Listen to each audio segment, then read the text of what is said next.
The message arrived on a Tuesday. Every screen on Earth showed the same strange symbols before they shifted into words everyone could understand. Humans were not alone in the universe, and they were being invited to join something called the Galactic Confederation. Send your strongest representative to Project Power, the message said. Show us why your world deserves a place among the stars. In a large room in New York, 50 world leaders argued about what to do. Some wanted to send tanks and weapons. Others thought they should show off their best technology. A few suggested ignoring the message completely. "We need someone who represents the best of humanity," said President Diaz, her voice cutting through the noise. "Someone strong but smart. Someone who understands that power isn't just about muscles or guns." Admiral John Foster stood up. "I know exactly who we need," he said. "Commander Natalie Wright." Natalie was in the middle of her morning run when her phone buzzed. She ignored it until she finished her 5 miles. Sweat dripped down her face as she finally checked the message. 10 minutes later, she was in her car driving to the Pentagon. "You want me to meet aliens?" Natalie asked, looking at the people sitting around the table. "Why not send a scientist or a diplomat?" "Because the message specifically asked for our strongest," explained Defense Secretary Gloria Martinez. "Your military record is impressive. 3 tours in conflict zones. Survival training in every environment on Earth. 5 languages. A master's degree in international relations. And you're resourceful," added Admiral Foster. "Remember when you negotiated that ceasefire while wearing muddy boots because you'd been digging trenches with the local farmers? You understand people in ways that matter." Natalie frowned. "So you're sending me because I once made peace while looking like a mess?" "We're sending you because you see solutions others don't," said President Diaz. "The aliens want a demonstration of power. Let's show them that Earth's power isn't what they might expect." For 2 weeks, Natalie studied everything they knew about the message and the coordinates provided for the meeting. Experts in linguistics, mathematics, and astronomy briefed her daily. A team of designers created a special uniform with medals and symbols meant to impress alien eyes. The day before launch, Natalie walked into the final briefing carrying a duffel bag. She dropped it on the table with a thud. "I've packed my own gear," she announced. "And I won't be wearing that uniform." Admiral Foster looked alarmed. "Commander, we spent millions designing that outfit to project authority and strength." Natalie shook her head. "If these aliens have been watching us, they already know about our military and our technology. They want to see what makes us different." She pulled a pair of well-worn sandals from her bag. "I'm going as myself." The room erupted in protests. Security advisors claimed it would look weak. Protocol experts said it would be offensive. The Secretary of Defense turned red in the face. "Enough." President Diaz raised her hand. The room went quiet. "Commander Wright, explain your thinking." "Ma'am, if we're joining a group of advanced alien species, we're probably already behind in technology and military power. But humans are adaptable. We're comfortable in chaos. We solve problems with whatever we have at hand." Natalie held up the sandals. "These got me through jungles, deserts, and mountains.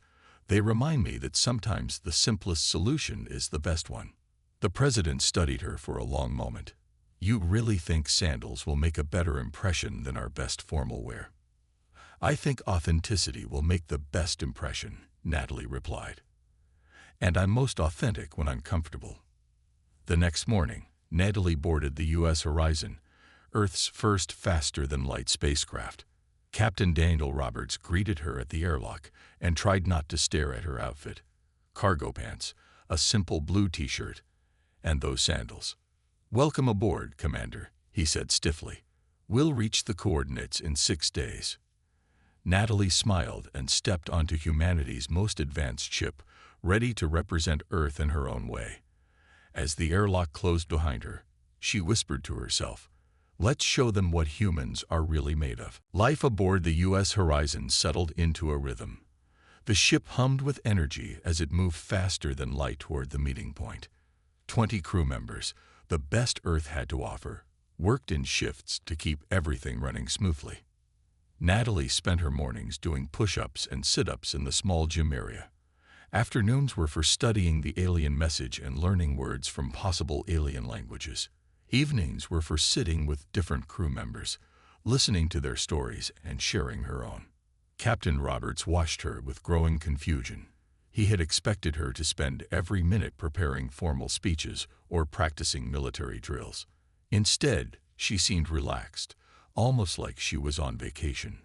"Commander, may I speak freely?" he asked on the third day, finding her cross-legged on the floor of her quarters, eyes closed in meditation. "Always, Captain," she said without opening her eyes. "The fate of Earth might depend on this meeting. Shouldn't you be taking it more seriously?" Natalie opened her eyes and smiled. "I am taking it very seriously. That's why I'm staying calm and clear-headed." Before Roberts could answer, the ship's speakers crackled. "Captain, to the bridge. We found something in the alien message." They hurried to the bridge where Communications Officer Alan Garcia was bent over his screen. "I found hidden data embedded in the original transmission," he explained. "It's a classification system for planets and species." He pulled up a chart showing different colored dots. Each color is a planet type.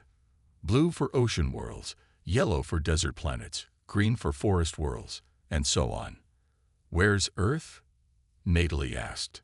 Garcia pointed to a red dot with a skull symbol next to it.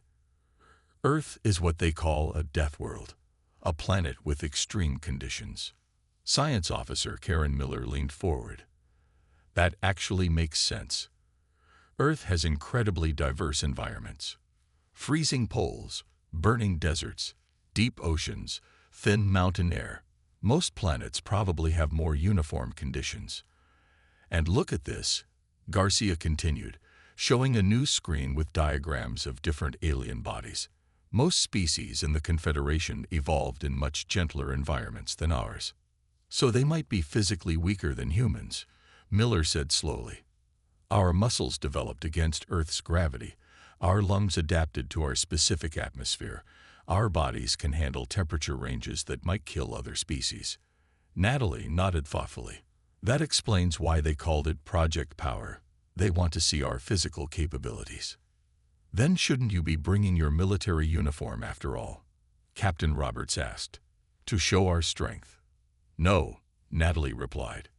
"If they already know we come from a death world, they're expecting us to be strong. Walking in with weapons and armor would just confirm what they assume, that we're dangerous brutes. I want to show them something different." On the sixth day, the U.S. horizon slowed as it approached the coordinates. Through the view screen, they saw it, a massive ring-shaped space station glittering against the darkness. Smaller ships moved around it like bees around a hive. "The Nexus," read Garcia from his console. "According to the welcome message I'm receiving, it's where representatives from hundreds of worlds gather." "Docking instructions coming in," reported Navigation Officer Lily Bennett. "They've assigned us to Bay 17, in what they call the Hardy Species section." As the ship maneuvered toward its assigned dock, everyone grew quiet. The enormity of what they were doing, making humanity's first official contact with alien life, weighed on them all. Captain Roberts turned to Natalie, who stood calmly watching the approaching station. "Any last-minute preparations, Commander?" She reached into her pocket and pulled out a small bottle. "Just some sunscreen," she said, applying it to her face. "Never know what kind of lighting they'll have in there." Roberts sighed but couldn't help smiling. Earth's first ambassador to the stars, armed with sunscreen and sandals. "And a lifetime of living on a death world," Natalie added as the ship docked with a gentle thud. "Let's go meet our new neighbors." The airlock doors of the U.S. horizon opened with a soft hiss. Natalie stepped forward, Captain Roberts and two officers behind her. They faced a group of creatures unlike anything they had seen before. Three tall, thin beings stood at the front. They had blue skin that seemed to shimmer in the light, 4 arms, and large eyes that blinked sideways. They wore complex robes with symbols that glowed. Behind them stood various other aliens, some with scales, others with fur, one that seemed made of shifting crystal. "Welcome, Earth representatives," said the tallest blue being. Its mouth didn't move. The words simply appeared in their minds. "I am Ambassador Zorn of the Thalkari, head of the Confederation's diplomatic corps." The alien's 4 eyes focused on Natalie, specifically on her feet. "You are the power representative, the Deathworld Envoy." "I am Commander Natalie Wright of Earth," she replied with a slight bow. "Thank you for inviting us to join your confederation." Whispers rippled through the alien group. One creature that looked like a large armored beetle stepped forward. It wore heavy-looking metal plates and carried what appeared to be weapons. "This is a joke," the beetle-like alien said in a clicking voice. "Where is your battle armor? Your display of strength? You wear foot coverings suited for recreation." "General Drax of the Verex," Ambassador Zorn introduced. "The Verex value physical demonstrations of power." Natalie smiled. "On Earth, we believe true strength isn't always about what you wear or carry." A smaller alien with glowing patterns on its skin moved closer. "Fascinating. A psychological approach to power projection. I am Engineer Lith of the Quarians. We value technology over physical strength." "And both have their place," Natalie replied diplomatically. Ambassador Zorn gestured down the corridor. "Please follow. We have prepared quarters for you in Section D." As they walked, Natalie noticed the gravity was slightly lighter than Earth's, and the air was thinner but breathable. Other alien representatives they passed stared openly at the humans.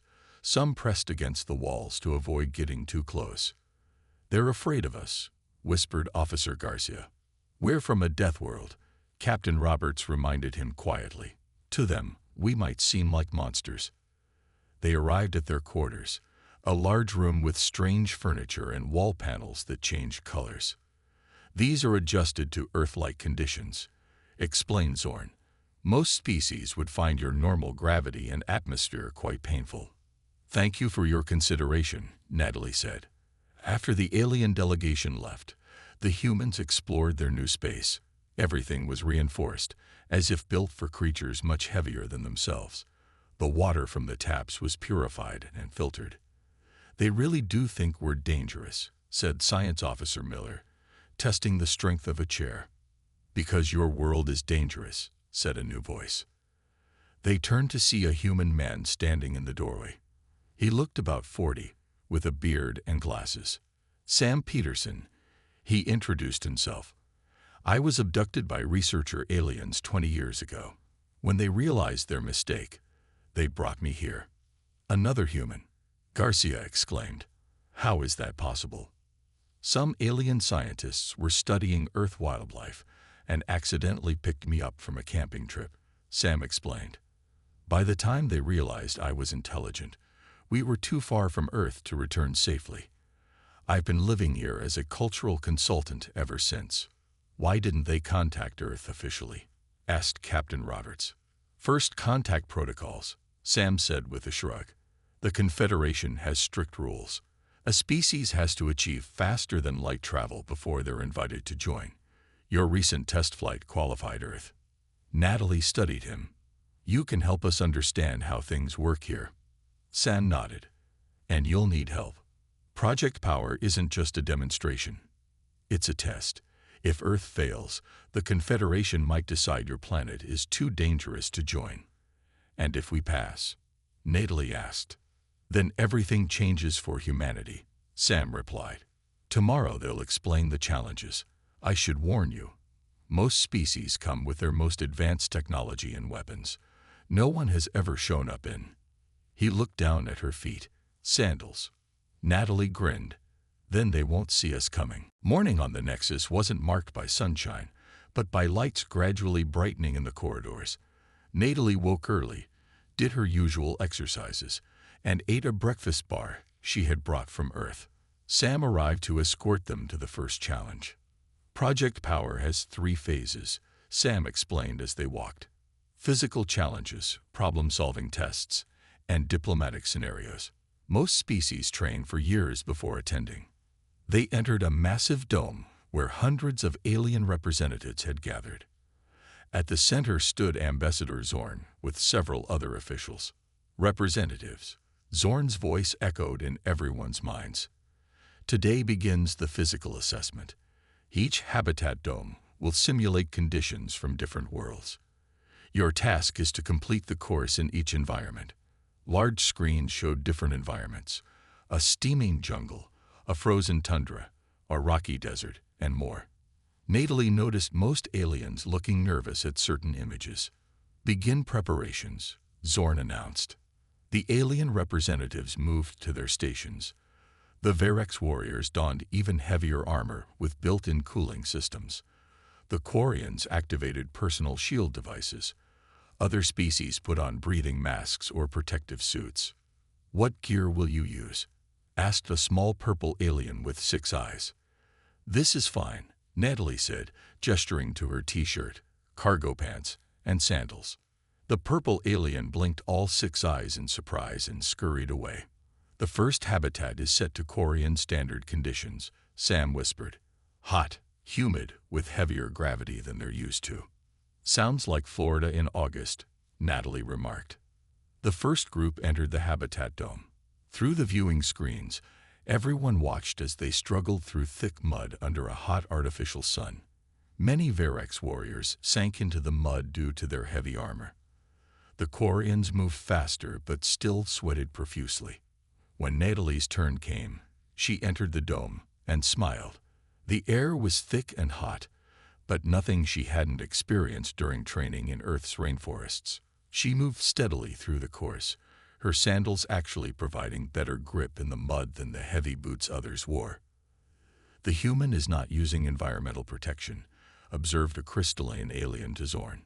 "Deathworlders," Zorn replied simply. The next habitat was cold and icy with thin air. Many aliens who had done well in the heat now struggled to breathe. Natalie felt the chill but kept moving, her body adapting to the reduced oxygen, as she had learned to do during mountain climbing. By the fourth habitat, a rocky terrain with higher gravity and caustic rain, whispers followed Natalie wherever she went. The other representatives watched in disbelief as she completed each course without special gear.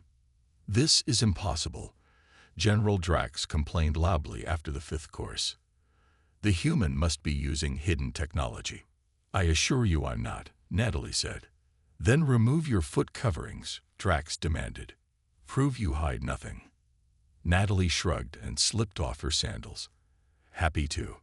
She completed the 6th course barefoot, walking across sharp stones and hot sand that made other species wince just watching.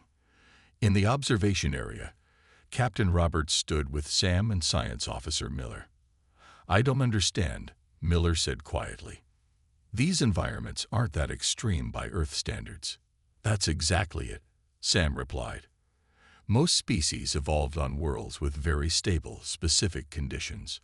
A 5-degree temperature change can be life-threatening for some. Earth's wild temperature swings and diverse environments forced humans to become incredibly adaptable." Ambassador Zorn approached their group. "Your representative shows remarkable capabilities. The Science Council requests permission to study human physiology." "That would be between you and Commander Wright," Captain Roberts answered diplomatically. Across the room, General Drax watched Natalie with his compound eyes narrowed. "The human makes mockery of our traditions," he chittered to his warriors, "walking our sacred challenge grounds in simple foot coverings, or none at all." "What shall we do, General?" asked one warrior. Drax's mandibles clicked together. "We will see how well the human adapts when the environment is altered, unexpectedly." The second phase of Project Power began after a short rest period. All representatives gathered in a large circular chamber with workstations arranged around the edges. The center held various materials, tools, and strange objects. "The challenge of adaptability tests your problem-solving skills," Ambassador Zorn announced. "Each representative must build a device to extract water from the provided material using only the tools available." Natalie examined her workstation. There was a block of something that looked like spongy red coral, basic tools, and various tubes and containers. Around her, Alien representatives immediately began assembling complex devices. The Quarians built miniature machines with blinking lights. The Varex constructed something that looked like a press with razor-sharp edges. "Begin," Zorn announced. Natalie studied the coral-like material. She squeezed it gently and noticed moisture on her fingers. Instead of building a complicated device, she simply wrapped the material in a cloth, twisted it tightly, and let the water drip into a container. Engineer Lith from the Quarians watched her with fascination. "Your solution is primitive," Lith said, not unkindly. "Sometimes simple is better," Natalie replied. "Your device looks impressive, though. It uses sonic vibrations to separate molecules," Lith explained proudly. "Then the device sparked and shut down. Or it would if I could stabilize the power source." Natalie helped Lith troubleshoot the device, suggesting a basic adjustment that seemed obvious to her but amazed the alien engineer. After the water challenge came a navigation test, then a shelter-building exercise. Each time, while other species relied on technology and complex solutions, Natalie used straightforward approaches that worked surprisingly well. "The human uses no advanced technology," observed a tall, thin alien with feathery skin to Ambassador Zorn. "Yet she completes each task effectively." "Deathworld adaptation," Zorn replied. "They evolved solving problems with limited resources." That evening, Natalie returned to the Earth quarters tired but satisfied. Captain Roberts greeted her with news. "You've become quite popular," he said. "3 different species have invited Earth to form trade agreements already." "Good," Natalie said, kicking off her sandals and stretching her feet. "We're here to make friends, not just pass tests." Later that night, while everyone slept, something clicked in the ventilation system. The temperature in the Earth quarters began to rise steadily. The humidity increased until water condensed on the walls. Natalie woke feeling warm. She checked the control panel, but it was locked. The room continued heating up, now reaching 100 degrees Fahrenheit with 90% humidity. Instead of panicking, she smiled. Growing up in the American Southeast, she was used to this kind of weather. She put her sandals back on, found the coolest corner of the room, and went back to sleep. In the morning, Sam arrived looking worried. When he entered the Earth quarters, he gasped at the heat and moisture. "What happened? Are you okay?" he asked, finding Natalie doing push-ups on the floor. "Someone adjusted our environmental controls," she said between breaths. "Up 30 degrees and humid as a sauna. Kind of nice, actually. Reminds me of home in July." Sam stared in disbelief. This would kill most species on the station. Captain Roberts emerged from his room looking sleepy but otherwise fine. "Air conditioning broke." "Sabotage," Sam said quietly. "Probably the Varex. They must have thought these conditions would incapacitate you." Word spread quickly about the attack and how the humans had not only survived, but seemed comfortable in conditions that would be lethal to most Confederation species. When Natalie arrived at the 3rd challenge, General Drax's mandibles clicked in frustration. "Impossible," he hissed. "No species could function in that heat." "Earth gets much hotter in some regions," Natalie informed him casually. "Though I did enjoy the humidity. Very good for the skin." Ambassador Zorn approached, flanked by several scientific advisors. "Commander Wright, we would like to invite you to address the Confederation Council today. Your species, resilience, has caught the attention of our leadership." Natalie nodded graciously, hiding her smile as she noticed several aliens staring at her sandals with newfound respect. Earth's unusual approach to demonstrating power was beginning to make an impression. The Confederation Council chamber was a huge room with tiered seating that rose in a circle. Hundreds of different aliens sat in sections marked by their world symbols. Natalie stood in the center on a small platform, still wearing her cargo pants and a fresh blue t-shirt.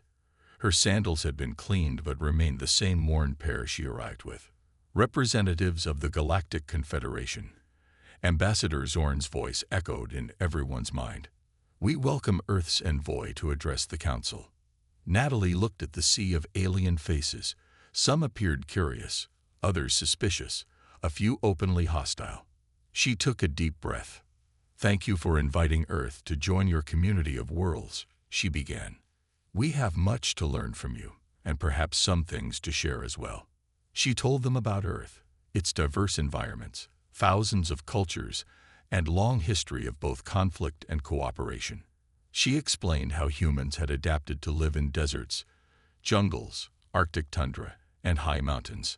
"Our strength isn't just physical," she said. "It's our ability to change, to solve problems in new ways, and to work together despite our differences." Questions came from all directions. Some asked about Earth's technology, others about its military capabilities. Many wanted to know why humans could survive conditions that would kill other species. "Evolution shaped us on a world that constantly tried to kill us," Natalie explained simply. "We either adapted or died. Over time, we became hardy." General Drax stepped forward. His armored exoskeleton gleamed under the lights. "Pretty words," he clicked. "But the Variks believe in proving strength through action, not talk. I challenge the human to Krithva, our sacred combat ritual." Gasps rippled through the chamber. Sam, who stood with Captain Roberts at the edge of the room, looked alarmed. "Commander," he called out, "Krithva is a physical fight to prove dominance. It's rarely used now except in serious disputes." Ambassador Zorn addressed Natalie. "You may decline. The challenge is not an official part of Project Power." Natalie considered this. Fighting wasn't her first choice for diplomacy, but she understood that for some cultures, respect was earned through tests of strength. "I accept," she said, "but I have one condition. When I win, the Variks will help Earth establish trade routes." Drax's compound eyes narrowed.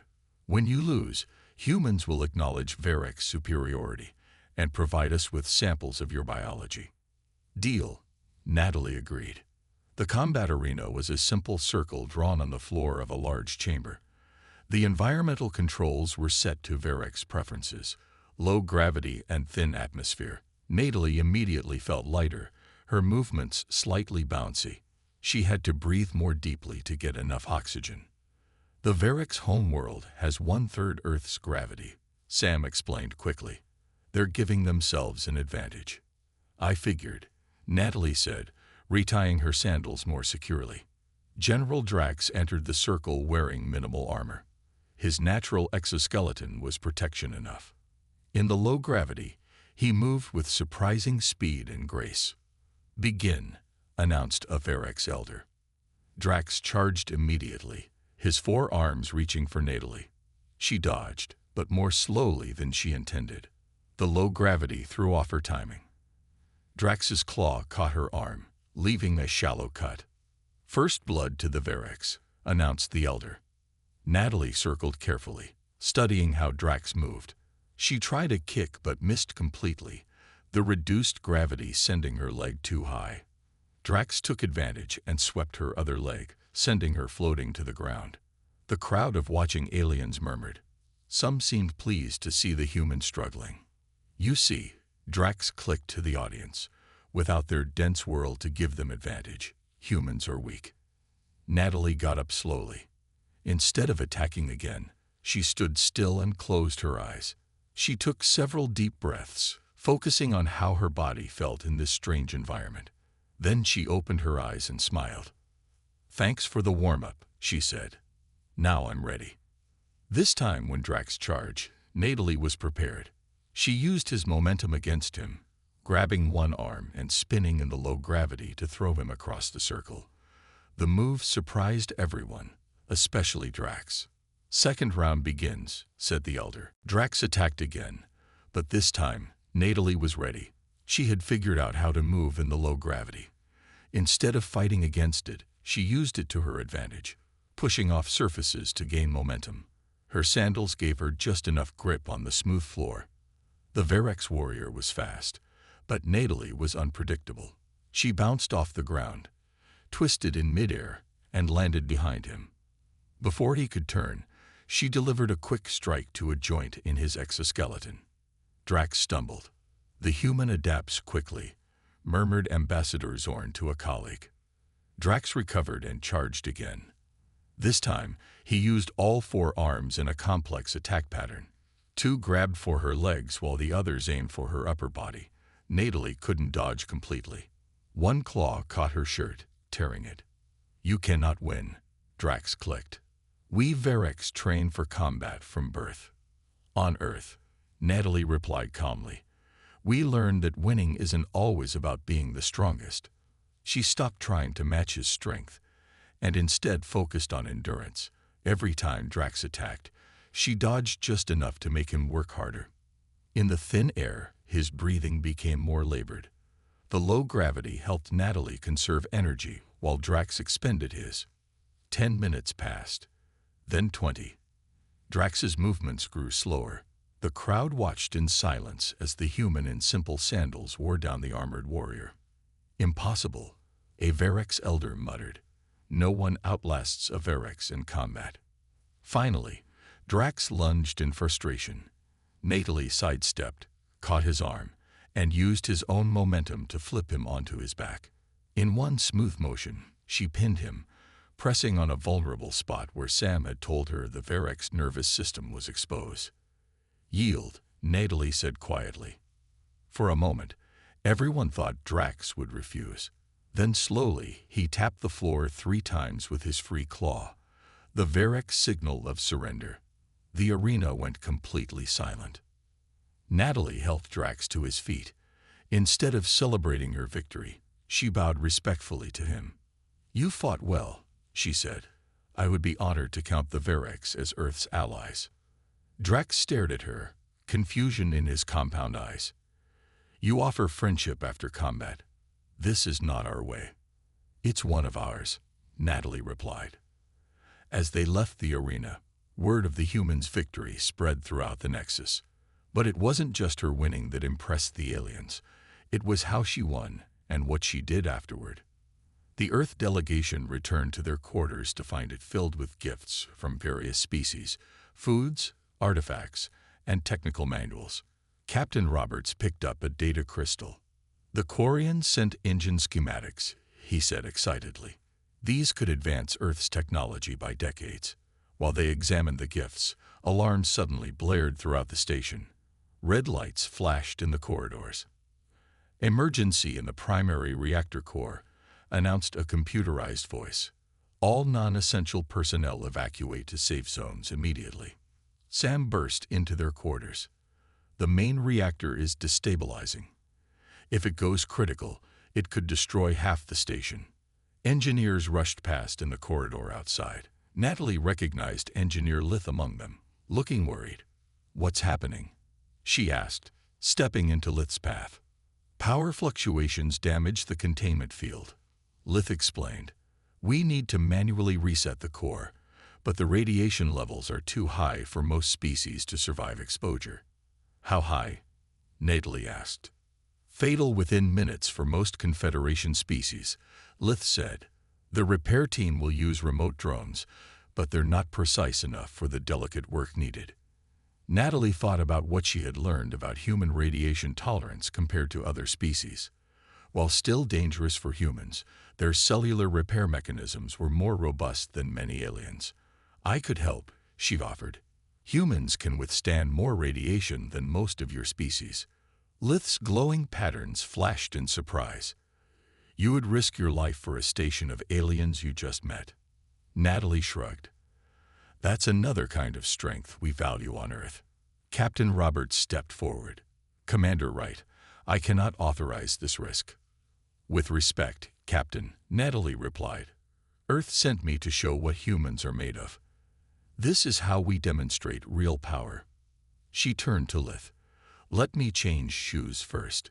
These sandals are good for many things, but reactor repair might need something sturdier." Natalie stood at the entrance to the reactor room wearing a protective suit that was too big for her. It had been designed for a taller species. Engineer Lith adjusted the settings on a wrist panel. "This will help with the radiation, but not for long," Lith explained. "You have 15 minutes before you must exit." "What exactly do I need to do?" Natalie asked. "Connect these power couplings in the exact order I tell you." Our drones can't handle the precision needed. Captain Roberts handed Natalie a small device. Science Officer Miller modified our communicator to work through the radiation. We'll guide you from here. Natalie nodded. Just as she was about to enter, a voice called out. Wait. General Drax approached, his exoskeleton now covered in a different kind of armor.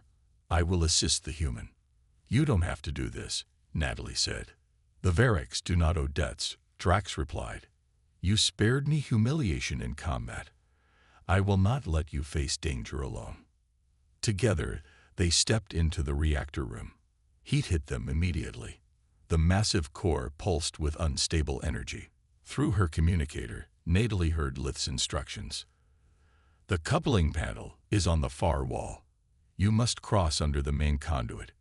Natalie moved carefully, feeling heavier as the reactor's artificial gravity fluctuated. Drax followed, his movements sluggish in his radiation suit. When they reached the panel, Natalie's fingers worked quickly, connecting the color-coded couplings as Lith directed. Drax held tools and parts, their earlier conflict forgotten in the face of shared danger. Warning. Radiation levels increasing, announced a computerized voice. Core breach imminent. We need more time, Natalie said into her communicator. You have less than 5 minutes before fatal exposure, Miller's voice replied. Drax's breathing sounded labored. My species is more vulnerable to radiation than yours. You must finish alone. Not happening, Natalie said firmly. We started together, we finished together. She worked faster, her fingers beginning to tremble from radiation exposure. 3 more couplings, then 2, then 1. With a final click, the last connection was made. Now the reset sequence. Lith instructed. The yellow button, then the blue dial to position 3, then the red lever down. Natalie completed the sequence. For a terrifying moment, nothing happened. Then the pulsing core stabilized, its glow changing from angry red to calm blue. Core stabilizing, the computer announced. Radiation levels decreasing. Natalie and Drax stumbled back toward the exit. By the time they reached the door, the radiation warnings had stopped. Medical teams rushed to help them.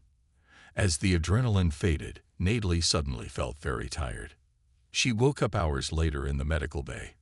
Captain Roberts sat beside her bed. How's Drax? She asked immediately. Recovering, like you, Roberts replied. The doctors say there's no permanent damage to either of you. Ambassador Zorn entered with several other alien officials. Commander Wright, the Confederation Council has unanimously voted to accept Earth as a full member. That's great news, Natalie smiled. Furthermore, Zorn continued, we would like to establish Earth as the training center for our crisis response teams. Your species' adaptability and problem-solving skills are unique in our experience. 1 week later, Natalie stood in the Grand Hall of the Nexus for the official welcome ceremony. This time, she wore a new outfit, a simple blue dress uniform that Earth had sent through special courier. But on her feet were her trusted sandals, now cleaned and polished. When it was her turn to sign the membership document, whispers rippled through the crowd. Is she really wearing those same foot coverings? Someone asked. They're called sandals, replied General Drax, standing proudly in the Varik section. On Earth, they symbolize adapting to one's surroundings rather than forcing surroundings to adapt to you. A profound philosophy. After the ceremony, Captain Roberts approached Natalie with news from Earth.